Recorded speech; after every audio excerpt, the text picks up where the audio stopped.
Hi hello welcome to our channel. నేను మీ సిరి. ఈరోజు మనం చెప్పుకోబోయే కథ మిసెస్ అగస్త్య పార్ట్ 47. కథలోకి వెళ్లే ముందు వీడియోని లైక్ చేసి హైప్ చేయడం మర్చిపోకండి ఫ్రెండ్స్. ఇక వచ్చేయండి. గోడ మీద చెయ్యి పెట్టి మరో చెయ్యి నడుం మీద పెట్టుకుని కాస్త దూరంగా ఏటవాలుగా నిలబడి బయటికి చూస్తున్నాడు అగస్త్య. నేను మెల్లిగా వెళ్ళి తనకి గ్లాస్ డోర్కి మధ్యలో నిలబడ్డాను. తన ముఖం అప్పటికే ఎర్రగా మారిపోయింది. ఒక్క క్షణం నా వైపు చూసి వెంటనే చూపులు తిప్పుకున్నాడు. నవ్వడానికి ప్రయత్నం చేశాడేమో, బహుశా నవ్వలేకపోయాడు. ఓడిపోయాడు ప్రయత్నం చేసి. నేను తన్ని ఏమీ అడగలేదు కూడా.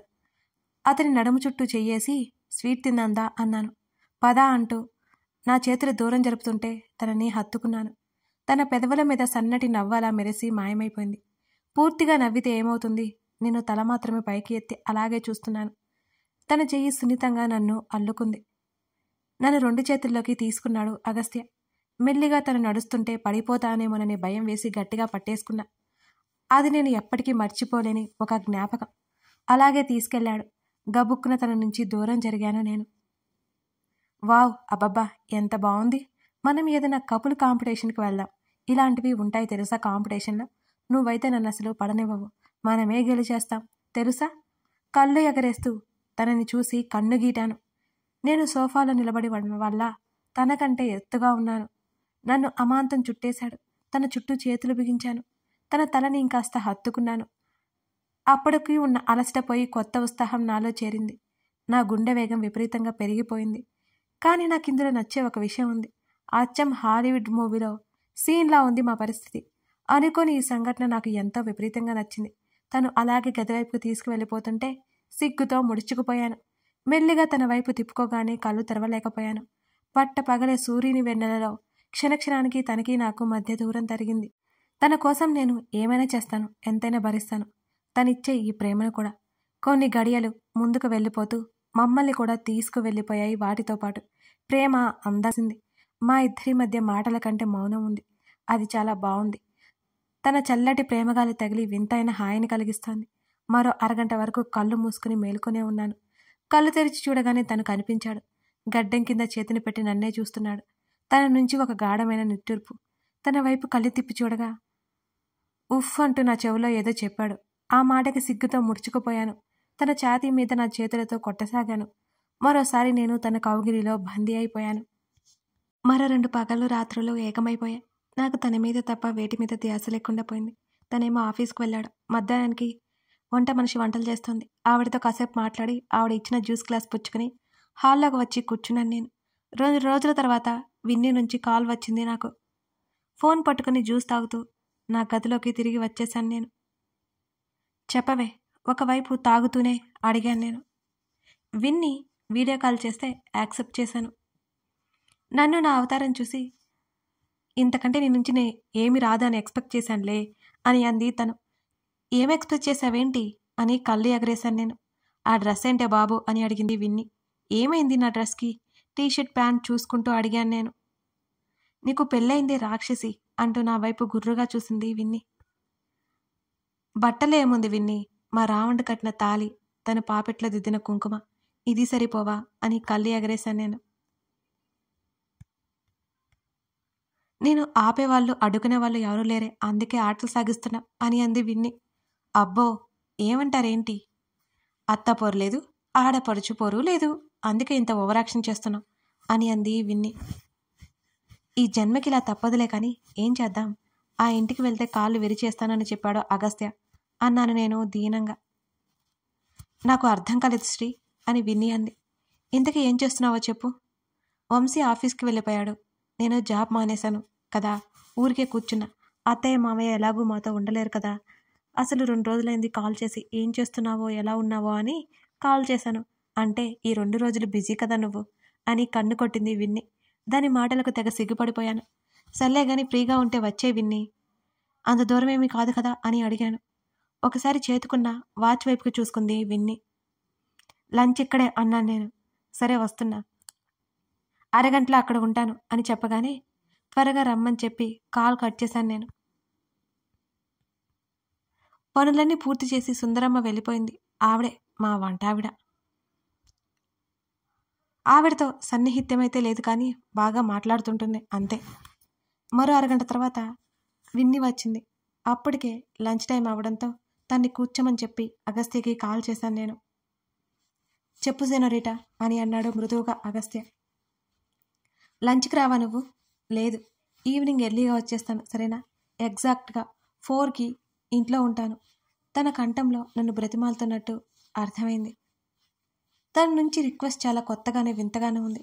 మన అనుకున్న వాళ్ళ దగ్గరే కదా, తగ్గి ఉంటారేమో ఇలాంటి రావణులు. నా ఆలోచనకి నాకే నవ్వొచ్చింది. సరే విన్ని వచ్చింది, నేను తర్వాత చేయనా? నో వర్రీస్, నేను ఈవినింగ్ త్వరగా వచ్చేస్తాను. Bye, take care. తను కాల్ కట్ చేయబోతుంటే ఆపేశాను నేను. ఏమైంది అని అడిగాడు తను. ఐ లవ్ యూ, చాలా అంటే చాలా చిన్నగా చెప్పాను. సన్నటి వానజల్లి లాంటి తన నవ్వు నాకు వినిపించింది. రావణువి నువ్వు, ఐ లవ్ యూ టూ అని చెప్పట్లేదు అని కోపంగా అన్నాను. రాత్రికి చెప్తాను చాలా విడమొచ్చి. తను అలా మాట్లాడతారని నాకు అప్పటి వరకు అర్థం కాలేదు. అప్పుడే అర్థమైంది. సిగ్గులో మొగ్గనే అయిపోయాను నేను. చాలే అన్నాను. ఇద్దరం డైనింగ్ టేబుల్ ముందు కూర్చున్నాం. విన్ని, ఇంతకీ మీ ఆయనకి ఫుడ్ బెడ్ ఛాన్సులు ఇస్తున్నావా అని తనకి వడ్డిస్తూనే అడిగాను. చాలే అని చెయ్యడ్డు పెట్టి, నీ ఒక్క విషయంలో వంశీ తెలుసో తెలియకో పొరపాటు చేశాడు, కానీ మిగతా అన్నిటిలో తన్ని చిన్న మాట అనడానికి కూడా నాకు అవకాశం లేదు. అంత బాగా చూసుకుంటాడు నన్ను అని అంది విన్ని.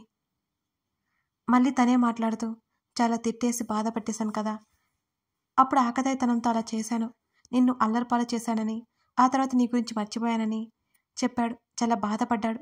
తను కావాలని చేస్తే అగస్త్యతో అసలు విషయం చెప్తానా అన్నాడు. ఎందుకో పాపం అనిపించింది.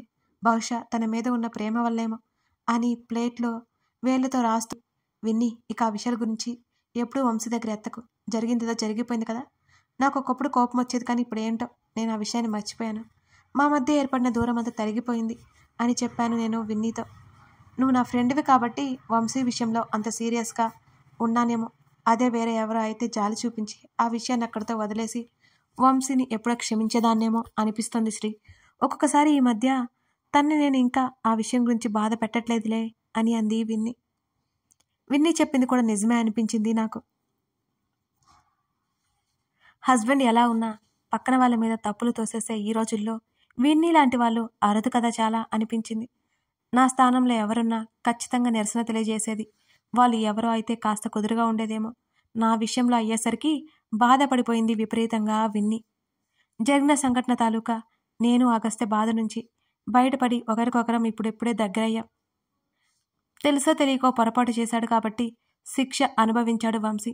కానీ ఏ చిన్న పొరపాటు చేయని విన్ని అందరికంటే ఎక్కువ బాధపడిందనిపించింది నాకు. నా వల్ల తన హస్బెండ్తో దూరంగా ఉండడం నాకెందుకో నచ్చలేదు. వాళ్ళ మధ్య ఉన్న అఫెక్షన్ నా వల్ల పాడవుతుందేమో అని కాస్త భయం వేసింది నాకు. నువ్వేం వరీ అవ్వకు శ్రీ, వంశీ అంటే నాకు చాలా చాలా ఇష్టం. తన్ని దూరం చేసుకునే ఆలోచన అయితే నాకు లేదు. తప్పు చేశాడు కాబట్టి శిక్ష తప్పలేదు అంతే అని అంది విన్ని. విన్ని, నాకంటే 2 ఏళ్ళు పెద్దదే అయినా ఉంటుంది. తను అన్ని వైపులా ఆలోచిస్తూ ఉంటుంది. తనకేమీ తెలియదేమో, సరదాగా మాట్లాడుతుంది అని అందరూ అనుకుంటారు, కానీ విన్ని ఏంటో నాకు అర్థమవుతోంది ఇప్పుడిప్పుడే. అందరి మనసుల లోతు ఇట్టే కనిపెట్టేస్తుంటుంది విన్ని. ఇద్దరం మాటల మధ్యలో భోజనాన్ని ముగించేశాము. ఆ మాటలు మా మీద ప్రభావం ఏమీ చూపించలేదు. ఇద్దరం మా గదిలోకి వచ్చి గ్లాస్ డోర్కి ఉన్న కర్టన్స్ పక్కకనేసి సోఫాలో సెటిల్ అయిపోయాం విన్నీ నేను. ఇప్పుడు చెప్పవే సంగతులు అని విన్ని ఆట పట్టించింది. సంగతులంటే అదేనమ్మా, మీ మొదటి రాత్రి సంగతులు అని విన్ని నవ్వింది. మాదంతా న్యాచురల్, అయినా సిగ్గు లేకుండా అలా అడుగుతావేంటే నువ్వు అని చిరుకోపంగా అన్నాను నేను. ఇందులో తప్పేముంది, అన్నీ చెబుతావుగా, ఇది కూడా చెప్పు. చాలే ఆపు, ఎక్కువ ఏడిపించకే అని అన్నాను నేను. విన్ని విన్ని అంటూ తన భుజం మీద వాలగానే, రాత్రంతా అలసిపోయినట్టున్నావు కదే, ఇలారా అని తన ఒడిలో నా తలని పెట్టుకుని పడుకోబెట్టుకుంది విన్ని. మరొకసారి మా అమ్మని గుర్తు చేసింది. తన వైపు చూసి చిన్నగా నవ్వగానే నుదుటి మీద సవరిస్తోంది. నాకు నువ్వు ఒక హెల్ప్ చేయాలి అని అన్నాను. ఏంటది అని అడిగింది విన్ని. మళ్ళీ నువ్వు జాబ్లో జాయిన్ అవ్వాలి. నా మూలంగానే కదా ఆఫీస్ మానేశా అన్నాను నేను మొహమాటంగా. ఏయ్ కాదు, నువ్వు అలా అనుకోకు. నేను చేయాల్సిన 2 years అయిపోయింది, మానేశాను. నాకే బోర్ కొట్టి ఇంట్లో బోర్ కొడుతుందని ఇష్టమైతే జాయిన్ అవ్వమన్నాడు వంశీ. కానీ నాకు ఇష్టం లేదు అనేసి, శ్రీ నీతో ఒక విషయం చెప్పాలి అని అంది విన్నీ చిన్నగా. ఏంటది విన్నీ అని విన్నీ ముఖంలోకి చూశాను నేను. దాని కళ్ళు సిగ్గుతో పక్కకు చూస్తున్నట్టు అనిపించాయి నాకు. చెప్పు చెప్పు ఏంటి ఆ విషయం? నాలో క్యూరియాసిటీ పెరిగిపోయింది. ఇప్పుడు నాకు 3వ నెల వచ్చింది. విన్నీ చెప్పింది వినగానే గబుక్కున లేచి కూర్చున్నాను నేను. నిజమా? పట్టాయని ఆనందంతో అన్నాను. అవునన్నట్టు తల ఊపింది విన్నీ చిన్నగా నవ్వేస్తూ. కంగ్రాట్స్ అంటూ హత్తుకున్నాను నేను. విన్నీ థ్యాంక్స్ చెప్పి చిన్నగా నవ్వింది. ఉన్న పలంగా కిచెన్లోకి పరిగెత్తాను. స్వీట్స్ పట్టుకొని తన దగ్గరికి వచ్చి విన్నీ నోట్లో స్వీట్ పెట్టాను నేను. విన్నీ, నాకు ఈ విషయం ముందే ఎందుకు చెప్పలేదు? అనవసరంగా నా కోసం జర్నీ చేసి వచ్చావు నువ్వు అన్నాను నేను కాస్త చిన్నపుచ్చుకున్న ముఖంతో. ఏం పర్వాలేదు, నేను హెల్తీగా ఉన్నాను, డాక్టర్ చెప్పారు అని విన్నీ మరోసారి చిన్నగా నవ్వుతూ అంది. విన్నీ, నువ్వు నా గురించి ఆలోచించి వంశీతో అసలు గొడవ పడకే. ఇప్పుడు నేను చాలా సంతోషంగా ఉన్నాను కదా, నువ్వు ఎలా ఉంటావో నాకు అప్పుడప్పుడు అనిపిస్తూ ఉంటుంది. అసలు మీ ఇద్దరి మధ్య దూరం రావడం నాకేమాత్రం ఇష్టం లేదు అంటూ తన చేతిని పట్టుకొని చెప్పాను నేను. చెప్పాను కదా నాకు కోపం తగ్గిపోయిందని. వంశీ నన్ను చాలా బాగా చూసుకుంటాడు. వంశీ అంటే నాకు చాలా చాలా ఇష్టం. ఆ విషయం కూడా చెప్పేశాను కదా. నిజం చెప్పాలి అంటే పెళ్లి చూపుల తర్వాత నేనే వంశీని పట్టుబట్టి పెళ్లి చేసుకున్నాను అని విన్నీ నవ్వింది. నువ్వు సంతోషంగా ఉంటే నాకు చాలు. నువ్వు నాతో ఉంటే మా అమ్మలా అనిపిస్తావు తెలుసా అన్నాను దాని చేతులు పట్టుకొని. ఆ మాటకి చిరునవ్వుతో చూసింది విన్నీ నా వైపు. మీ వంశీ మహాశయుణ్ణి రమ్మని చెప్పు. స్కూటీలో ఎలా వచ్చావు నువ్వు? అయ్యయ్యో ఎంతసేపు కూర్చుని ఉన్నావు, ముందు నువ్వు రెస్ట్ తీసుకో అని నేను తొందర చేశాను. తను ప్రెగ్నెంట్ అని. అబ్బా ఏం కాదులేవే, నువ్వేమో కొత్త పెళ్లి కూతురువాయే, అందుకే నిన్ను పిలవలేదు, నేనే వచ్చాను. ఈ విషయం నీతో ఫోన్లో చెప్పడం కంటే డైరెక్ట్గా చెప్తే బాగుండు అనిపించింది. 2 సంవత్సరాలుగా ఎదురు చూస్తున్నామే ఈ మూమెంట్ కోసం. ఒక్కొక్కసారి భయం వేసేది నాకు అసలు పిల్లలు పుడతారో అని. చాలా సంతోషంగా ఉన్నాను శ్రీ ఇప్పుడు నేను. విన్నీ కళ్ళలో నీరు తిరిగా. బహుశా సంతోషం తాలూకా కాబోలు. నాకు కూడా పిల్లల మీద ఊహలు మొదలైపోయా. మా ప్రవరాక్యుడికి ఎవరిష్టం? మా పాప, బాబా? ఆలోచనలకి నేనే నవ్వుకున్నాను. బామ్మ చెప్పిన విషయాల గురించి తనతో చెప్పాలి అనుకుని కూడా నేను ఆగిపోయాను. బలవంతంగా వంశీకి ఫోన్ చేయించాను. అతను వచ్చాడు కానీ ఇంట్లోకి రాలేదు. విన్నీనే బయట వరకు సాగనంపాను నేను. స్కూటీ వాళ్ళ డ్రైవర్ తీసుకెళ్ళిపోతే వాళ్ళిద్దరూ కారులోనే అక్కడి నుంచి వెళ్ళిపోయారు. వాళ్ళు వెళ్ళిన మరో అరగంటకే అగస్త్య ఇంటికి వచ్చేశాడు. కథ కొనసాగుతోంది. కథ నచ్చితే లైక్ చేసి కామెంట్ చేయడం మర్చిపోకండి ఫ్రెండ్స్. అలాగే మీ స్నేహితులకి వీడియోని షేర్ చేయడం మర్చిపోకండి. ఇలాంటి కథలు మీ స్నేహితులకి నచ్చుతూ ఉంటాయి కదా. సో మన ప్రొఫైల్ తప్పక షేర్ చేసి వాళ్ళకి కూడా మన కథల గురించి తెలియచేయడం మర్చిపోకండి friends. Thank you for watching this video.